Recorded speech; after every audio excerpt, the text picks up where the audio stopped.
Smart meter ಟೆಂಡರ್ನಲ್ಲಿ ಭ್ರಷ್ಟಾಚಾರದ ಆರೋಪ ಹಿಂದೆನೆ ಕೇಳಿ ಬಂದಿತ್ತು. ಈಗ ಇಂಧನ ಸಚಿವ ಕೆಜೆ ಜಾರ್ಜ್ಗೆ ಸಂಕಷ್ಟ ಎದುರಾಗಿದೆ. ಈ ಆರೋಪದ ಬೆನ್ನಲ್ಲೇ ವರದಿಯನ್ನ ನೀಡೋದಕ್ಕೆ ಲೋಕಾಯುಕ್ತ ಅಧಿಕಾರಿಗಳಿಗೆ ಕೋರ್ಟ್ ಸೂಚನೆಯನ್ನ ಕೊಟ್ಟಿದೆ. ಈ ಬಗ್ಗೆ ವರದಿ ಕೊಡಿ, ಆರೋಪಗಳು ಏನಿದೆ ವರದಿಯನ್ನ ಕೋರ್ಟಿಗೆ ಕೊಡಿ ಅಂತ ಹೇಳಿ ಜನಪ್ರತಿನಿಧಿಗಳ ಕೋರ್ಟ್ ಸೂಚನೆ ಕೊಟ್ಟಿದೆ. ಎಫ್ಐಆರ್ ದಾಖಲಿಸಿ ತನಿಖೆಗೆ ಬಿಜೆಪಿ ನಾಯಕರು ಈ ಪ್ರಕರಣವನ್ನ ಕೋರಿದರು. ಸ್ಮಾರ್ಟ್ ಮೀಟರ್ ಅಳವಡಿಕೆಯಲ್ಲಿ ದೊಡ್ಡ ಮಟ್ಟದಲ್ಲಿ ಭ್ರಷ್ಟಾಚಾರ ಆಗಿದೆ ಅಂತೇಳಿ ಹಿಂದಿನ ಆರೋಪಗಳು ಕೇಳಿ ಬಂದಿತ್ತು. ಈಗ ಕೋರ್ಟ್ ಈ ಬಗ್ಗೆ ವರದಿಯನ್ನ ಕೊಡಿ ಅಂತ ಹೇಳಿ ಸೂಚನೆಯನ್ನ ಕೊಟ್ಟಿದೆ. ಇನ್ನು ಬಿಜೆಪಿ ನಾಯಕರು ಆಗಿರುವಂತಹ ಅಶ್ವಥ್ ನಾರಾಯಣ, ಎಸ್ಆರ್ ವಿಶ್ವನಾಥ್ ಈ ಬಗ್ಗೆ ದೂರು ದಾಖಲು ಮಾಡಿದ್ರು. ಕೆಜೆ ಜಾರ್ಜ್ ಅಧಿಕಾರಿಗಳ ವಿರುದ್ಧ ಖಾಸಗಿ ದೂರು ದಾಖಲಾಗಿತ್ತು. ಅರ್ಜಿ ವಿಚಾರಣೆಯನ್ನ ಜನಪ್ರತಿನಿಧಿಗಳ ವಿಶೇಷ ಕೋರ್ಟ್ ಮಾಡಿತ್ತು. 15,000 ಕೋಟಿಯ ಹಗರಣ ಅಂತ ಹೇಳಿ ಬಿಜೆಪಿ ನಾಯಕರು ಗಂಭೀರವಾದಂತ ಆರೋಪವನ್ನ ಮಾಡಿದ್ರು. ಇನ್ನು ಏಪ್ರಿಲ್ 20ಕ್ಕೆ ಲೋಕಾಯುಕ್ತಕ್ಕೆ ಈ ಬಗ್ಗೆ ದೂರನ್ನ ನೀಡಲಾಗಿತ್ತು. ಕೇಸ್ ಆಗಿಲ್ಲ, ಕೋರ್ಟ್ ಅಲ್ಲಿ ಪಿಸಿಆರ್ ದಾಖಲಿಸಿ ಗವರ್ನರ್ಗೆ ಬಿಜೆಪಿ ದೂರನ್ನ ಕೊಡ್ತು. ಸ್ಮಾರ್ಟ್ ಮೀಟರ್ ನಲ್ಲಿ ಬ್ರಹ್ಮಾಂಡ ಭ್ರಷ್ಟಾಚಾರ ಆಗಿದೆ ಅಂತೇಳಿ ಬಿಜೆಪಿ ನಾಯಕರು ನಿರಂತರವಾಗಿ ಆರೋಪಗಳನ್ನ ಮಾಡಿಕೊಂಡು ಬಂದಿದ್ರು. ಇದೀಗ ಕೋರ್ಟ್ ಈ ಬಗ್ಗೆ ವರದಿಯನ್ನ ಕೊಡಿ, ಸ್ಮಾರ್ಟ್ ಮೀಟರ್ ನಲ್ಲಿ ಯಾವ ತರ ಭ್ರಷ್ಟಾಚಾರ ಆಗಿದೆ, ಎಷ್ಟು ಭ್ರಷ್ಟಾಚಾರ ಆಗಿದೆ, ಇದರಲ್ಲಿ ಯಾರೆಲ್ಲ ಇನ್ವಾಲ್ವ್ ಆಗಿದ್ದಾರೆ ಅನ್ನೋ ಕುರಿತಂತೆ ಒಂದು ವರದಿಯನ್ನ ಕೊಡಿ ಅಂತ ಈಗ ಕೇಳಿದೆ. ಬಿಜೆಪಿ ನಾಯಕರು ಈ ಬಗ್ಗೆ ಗಂಭೀರವಾದಂತಹ ಆರೋಪಗಳನ್ನ ಹಿಂದೆ ಮಾಡಿದ್ರು. ಇಂಧನ ಸಚಿವರು ತಮ್ಮ ಸ್ಮಾರ್ಟ್ ಮೀಟರ್ ವಿಚಾರದಲ್ಲಿ ಎಲ್ಲವೂ ಸರಿ ಇದೆ ಅನ್ನುವಂಥ ಒಂದು ಹೇಳಿಕೆಯನ್ನು ಕೊಡುವಂಥದ್ದು ಮಾಡಿದರು. ನಾವು 2 ಬಾರಿ ಭಾಳ ಸ್ಪಷ್ಟವಾಗಿ ಎಳೆ ಬಿಡಿಸಿ ಯಾವ ರೀತಿ ಒಟ್ಟಾರೆ ಈ ಒಂದು ಸ್ಮಾರ್ಟ್ ಮೀಟರು ದುರುದ್ದೇಶದಿಂದ ಕೂಡಿದೆ, ತಮ್ಮ ಸ್ವಾರ್ಥಕ್ಕಾಗಿ ಅಧಿಕಾರ ದುರ್ಬಳಕೆಯನ್ನು ಮಾಡಿಕೊಂಡು ಯಾವುದೋ ಒಬ್ಬ ವ್ಯಕ್ತಿಗೆ ಗುತ್ತಿಗೆಯನ್ನು ಕೊಡಲಿಕ್ಕೆ ನೇರವಾಗಿ ಜನರ ಜೇಬಿಂದ ಲೂಟಿ ಮಾಡುವಂಥ ಒಂದು ಕೆಲಸವಾಗ್ತಿದೆ. ಹಾಗಾಗಿ ಎಲ್ಲ ಕಾನೂನ ನಿಯಮವನ್ನು ಗಾಳಿಗೆ ತೂರಿ ಎಲ್ಲೋ ಒಂದು ಕಡೆ ತಮ್ಮ ಸ್ವಾರ್ಥಕ್ಕಾಗಿ ಅಧಿಕಾರ ದುರ್ಬಳಕೆ ಮಾಡಿರೋದನ್ನ ಭಾಳ ಸ್ಪಷ್ಟವಾಗಿ ಎಲ್ಲೆಲ್ಲಿ ಹೇಗೆ ಎಡವಿದ್ದಾರೆ, ಏನು ತಪ್ಪು ಮಾಡಿದ್ದಾರೆ ಅನ್ನೋದನ್ನ ತಿಳಿಸಿದ್ದೀವಿ.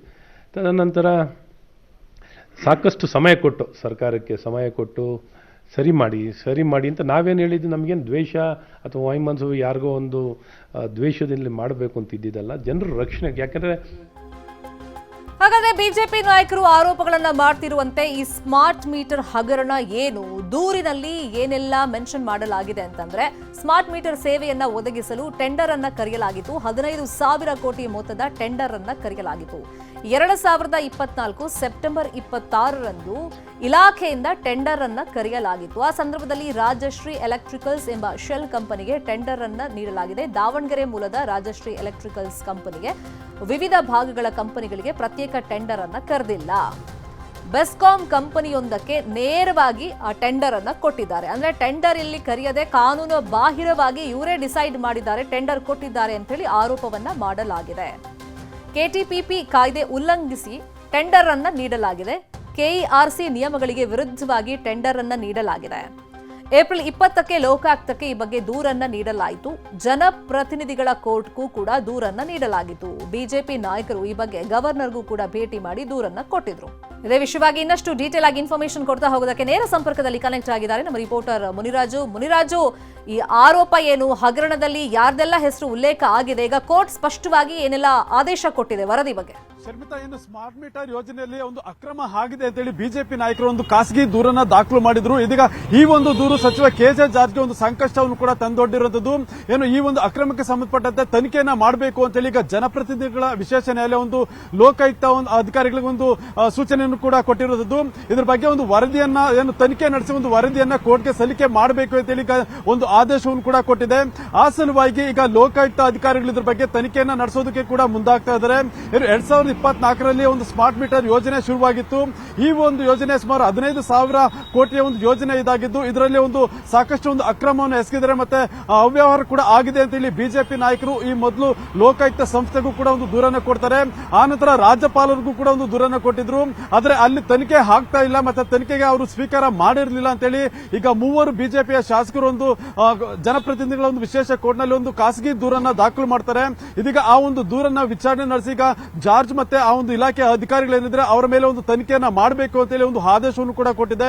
ಸದ್ಯ ಈ ಬಗ್ಗೆ ಲೋಕಾಯುಕ್ತ ಅಧಿಕಾರಿಗಳಿಗೆ ವರದಿಯನ್ನು ಕೊಡಬೇಕಾದ್ರೆ ಜಾರ್ಜ್ ವಿರುದ್ಧ ಎಫ್ಐಆರ್ ದಾಖಲಿಸುವಂತ ಸಾಧ್ಯತೆಗಳು ಕೂಡ ಇದೆ. ಯಾಕಂದ್ರೆ ಯಾವುದೇ ತನಿಖಾ ಸಂಸ್ಥೆ ತನಿಖೆಯನ್ನ ಮಾಡಬೇಕಾದ್ರೆ ಅದಕ್ಕೆ ಸಂಬಂಧಪಟ್ಟಂತ ಒಂದು ಪ್ರಕರಣವನ್ನು ಕೂಡ ದಾಖಲಿಸಬೇಕಾಗುತ್ತೆ.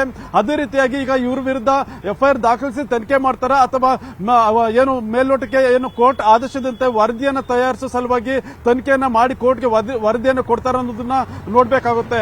ಶರ್ಮಿತಾ, ಮುನಿ, ಈಗ ಟೆಂಡರ್ ಕರೆಯುವಾಗ ಅದರದೇ ಒಂದು ಪ್ರಕ್ರಿಯೆ ಇರುತ್ತೆ, ಕಾನೂನು ಇರುತ್ತೆ ಮತ್ತೆ ಗಡುವು ಕೂಡ ಇರುತ್ತೆ. ಟೆಂಡರ್ ಇಷ್ಟು ಅವಧಿಯಲ್ಲಿ ಕರಿಬೇಕು ಅಂತೆಲ್ಲ. ಸೊ ಇಲ್ಲಿ ಕಾನೂನು ಬಾಹಿರವಾಗಿ ಟೆಂಡರ್ ಹೆಂಗ್ ಕೊಟ್ಟಿದಾರಂತೆ, ಅದ್ರ ಬಗ್ಗೆ ಏನು ಆರೋಪ ಇದೆ? ಶರ್ಮಿತಾ, ಏನು ಈ ಒಂದು ಟೆಂಡರ್ ಕರೆದ ಸಂದರ್ಭದಲ್ಲಿ ರಾಜಶ್ರೀ ಸಂಸ್ಥೆಗೆ ಒಂದು ಟೆಂಡರ್ ಅನ್ನ ಕರೆದಿರ್ತಾರೆ. ಅಂದ್ರೆ ಕೆಲವು ಭಾಗದಲ್ಲಿ ಆ ಒಂದು ನಿಯಮಗಳನ್ನ ಉಲ್ಲಂಘನೆ ಮಾಡಿ ಬೇರೆ ಒಂದು ಇದಕ್ಕೆ ಟೆಂಡರ್ ಅನ್ನು ಕೊಟ್ಟು ಆ ಮುಖಾಂತರವಾಗಿ ಈ ಒಂದು ಸ್ಮಾರ್ಟ್ ಮೀಟರ್ ಅಳವಡಿಕೆಯನ್ನ ಮಾಡಿದ್ರು ಅಂತ ಹೇಳಿ ಆರೋಪಗಳು ಕೂಡ ಕೇಳಿ ಬರ್ತಾ ಇರೋದು. ಕೆಇಆರ್ಸಿ ನಿಯಮಗಳನ್ನ ಉಲ್ಲಂಘನೆ ಮಾಡಿ ಈ ರೀತಿಯಾಗಿ ಟೆಂಡರ್ ಅನ್ನ ಕರೆದಿದ್ದಾರೆ. ಅದರಿಂದ ಏನು ಸರ್ಕಾರಕ್ಕೆ ದೊಡ್ಡ ಮಟ್ಟದಲ್ಲಿ ಒಂದು ನಷ್ಟ ಉಂಟಾಗಿದೆ, ಮತ್ತೆ ಅಕ್ರಮ ಈ ಒಂದು ಯೋಜನೆಯಲ್ಲಿ ಆಗಿದೆ ಅಂತ ಹೇಳಿ ಬಿಜೆಪಿ ನಾಯಕರು ಇದ್ರ ಬಗ್ಗೆ ಒಂದು ದೂರನ್ನ ಮತ್ತೆ ಕೆಲವು ದಾಖಲೆಗಳನ್ನ ಸಂಗ್ರಹ ಮಾಡಿ ಕೊಟ್ಟಿರೋದು. ಆದ್ರೆ ಆ ಒಂದು ದೂರನ್ನ ತನಿಖೆ ಮಾಡದ ಸಂದರ್ಭದಲ್ಲಿ ಇದೀಗ ಅದನ್ನ ಜನಪ್ರತಿನಿಧಿಗಳೊಂದು ಕೋರ್ಟ್ಗೆ ಸಲ್ಲಿಕೆ ಮಾಡಿ ಅಲ್ಲಿ ಒಂದು ಖಾಸಗಿ ದೂರನ್ನ ಕೂಡ ಸಲ್ಲಿಕೆ ಮಾಡಿದ್ದಾರೆ. ಇದೀಗ ಈ ಒಂದು ಖಾಸಗಿ ದೂರನ್ನ ಪರಿಗಣನೆ ಮಾಡಿ ಈಗ ಲೋಕಾಯುಕ್ತ ಸಂಸ್ಥೆಯವರು ತನಿಖೆಯನ್ನ ಮಾಡಬೇಕು ಅಂತೇಳಿ ಈಗ ಕೋರ್ಟ್ ಒಂದು ಆದೇಶವನ್ನು ಕೂಡ ಕೊಟ್ಟಿರೋದು. ಸದ್ಯ ಇದ್ರ ಬಗ್ಗೆ ಲೋಕಾಯುಕ್ತ ಅಧಿಕಾರಿಗಳು ಕೂಡಲೇ ತನಿಖೆಯನ್ನು ಕೂಡ ಆರಂಭ ಮಾಡಿ ಈ ಒಂದು ಯೋಜನೆಗೆ ಸಂಬಂಧಪಟ್ಟಂತ ಎಲ್ಲಾ ಕಡತಗಳನ್ನು ಕೂಡ ತಮ್ಮ ವಶಕ್ಕೆ ಪಡೆದು ಪರಿಶೀಲನೆ ಮಾಡುವಂತ ಕೆಲಸವನ್ನು ಮಾಡ್ತಾರೆ. ನಂತರ ಇದರಲ್ಲಿ ಭಾಗಿಯಾಗಿರುವಂತಹ ಏನು ಅಧಿಕಾರಿಗಳಿರ್ಬೋದು ಮತ್ತೆ ಸಚಿವ ಕೆಜೆ ಜಾರ್ಜ್ ಇರ್ಬೋದು, ಇವರನ್ನು ಕೂಡ ತನಿಖೆಗೆ ಒಳಪಡಿಸುವಂತಹ ಸಾಧ್ಯತೆಗಳು ಕೂಡ ಹೆಚ್ಚಾಗಿದೆ. ಶರ್ಮಿತಾ, ಈಗ ಸ್ಮಾರ್ಟ್ ಮೀಟರ್ ಯೋಜನೆ ಜನರಿಗೆ ಅನುಕೂಲ ಆಗಲಿ ಅನ್ನೋ ನಿಟ್ಟಿನಲ್ಲಿ ಆ ಯೋಜನೆ ಜಾರಿಗೆ ತರಬೇಕು ಅಂತ ಹೇಳಿ ಸರ್ಕಾರನು ಮುಂದಾಗಿದ್ದು, ಬಟ್ ಇಲ್ಲಿ ಟೆಂಡರ್ ಅಲ್ಲೇ ಒಂದಿಷ್ಟು ಭ್ರಷ್ಟಾಚಾರ ಆಗಿದೆ, ಅವ್ಯವಹಾರ ಆಗಿದೆ ಅಂತ ಹೇಳಿ ಬಿಜೆಪಿ ನಾಯಕರು ಈಗ ಆರೋಪಗಳನ್ನ ಏನ್ ಮಾಡ್ತಾ ಇದ್ದಾರೆ. ಈಗ ಯಾರ್ಯಾರ ಮೇಲೆ ಕ್ರಮ ಆಗಬೇಕು ಅಥವಾ ಎಫ್ಐಆರ್ ಆಗಬೇಕು ಅನ್ನೋ ನಿಟ್ಟಿನಲ್ಲಿ ಚರ್ಚೆಗಳಾಗ್ತಾ ಇದೆ. ಶರ್ಮಿತಾ, ಇದರಲ್ಲಿ ಪ್ರಮುಖವಾಗಿ ಕೆಜೆ ಜಾರ್ಜ್ ಮತ್ತೆ ಇಲಾಖೆಯ ಹಿರಿಯ ಅಧಿಕಾರಿಗಳ ಹೆಸರನ್ನೇ ಕೂಡ ಉಲ್ಲೇಖ ಮಾಡಿ ಒಂದು ಖಾಸಗಿ ದೂರನ್ನ ಸಲ್ಲಿಕೆ ಮಾಡಿರೋದು. ಅದರಿಂದ ಆ ಒಂದು ಏನು ಖಾಸಗಿ ದೂರದಲ್ಲಿರುವಂತಹ 4 ಜನ ಏನಿದ್ರೆ ಅವರ ಮೇಲೆ ಒಂದು ತನಿಖೆಯನ್ನ ಮಾಡೋದಕ್ಕೆ ಕೂಡ ಈಗಾಗಲೇ ಲೋಕಾಯುಕ್ತ ಸಂಸ್ಥೆಯವರು ಮುಂದಾಗ್ತಾರೆ. ಬಹುಶಃ ಏನು ಕೋರ್ಟ್ನ ಆದೇಶ ಪ್ರತಿ ಇವತ್ತು ಲೋಕಾಯುಕ್ತ ಕಚೇರಿ ತಲುಪುವಂತ ಸಾಧ್ಯತೆ ಇದೆ. ಲೋಕಾಯುಕ್ತ ಕಚೇರಿಗೆ ತಲುಪಿದ ಕೂಡಲೇ ಅವರು ಇದ್ರ ಬಗ್ಗೆ ಒಂದು ಕೇಸನ್ನ ರಿಜಿಸ್ಟರ್ ಮಾಡಬೇಕಾಗುತ್ತೆ. ಆನಂತರ ಮುಂದಿನ ತನಿಖೆಯನ್ನು ಕೂಡ ಕೈಗೊಳ್ತಾರೆ. ಒಂದು ವೇಳೆ ಏನು ಕೋರ್ಟ್ ಸೂಚನೆಯಂತೆ ಅವರು ಕೇವಲ ವರದಿಯನ್ನಷ್ಟೇ ಕೊಡಬೇಕು ಅಂತ ಆದ್ರೆ ಏನು ಈಗಾಗಲೇ ಇರುವಂತಹ ಒಂದು ಕಡತಗಳೇನಿದೆ ಅದನ್ನ ಕೂಲಂಕುಷವಾಗಿ ಪರಿಶೀಲನೆ ಮಾಡ್ತಾರೆ. ಮತ್ತೆ ಸಂಬಂಧಪಟ್ಟಂತಹ ಅಧಿಕಾರಿಗಳು ಮತ್ತೆ ಸಚಿವ ಜಾರ್ಜ್ ಅವರ ಹೇಳಿಕೆಯನ್ನ ದಾಖಲು ಮಾಡಿಕೊಂಡು ಮತ್ತೆ ಈ ಒಂದು ಟೆಂಡರ್ ಪಡೆದಿದ್ದಂತಹ ಒಂದು ಸಂಸ್ಥೆ ಏನಿದೆ ಅವರನ್ನು ಕೂಡ ವಿಚಾರಣೆಗೆ ಒಳಪಡಿಸಿ ಅನಂತರ ಒಂದು ವರದಿಯನ್ನ ಕೋರ್ಟ್ಗೆ ಸಲ್ಲಿಕೆ ಮಾಡ್ತಾರೆ. ಆ ಒಂದು ವರದಿಯನ್ನ ಕೋರ್ಟ್ ಪರಿಶೀಲನೆ ಮಾಡಿದ ಬಳಿಕ ಅವ್ರ ಮೇಲೆ ಒಂದು ಕ್ರಮಕ್ಕೆ ಅಂದ್ರೆ ಕಾನೂನು ಕ್ರಮ ಕೈಗೊಳ್ಳೋದಕ್ಕೆ ಒಂದು ಆದೇಶವನ್ನು ಕೂಡ ಕೊಡುವಂತಹ ಸಾಧ್ಯತೆಗಳು ಕೂಡ ಇದೆ. ಶರ್ಮಿತಾ, ನೋಡೋಣ ಮುಂದಿನ ಬೆಳವಣಿಗೆ ಈ ಪ್ರಕರಣದಲ್ಲಿ ಏನಾಗುತ್ತೆ ಅಂತ. ಥ್ಯಾಂಕ್ ಯು ಸೋ ಮಚ್ ಮುನಿ. ಈ ಕ್ಷಣದ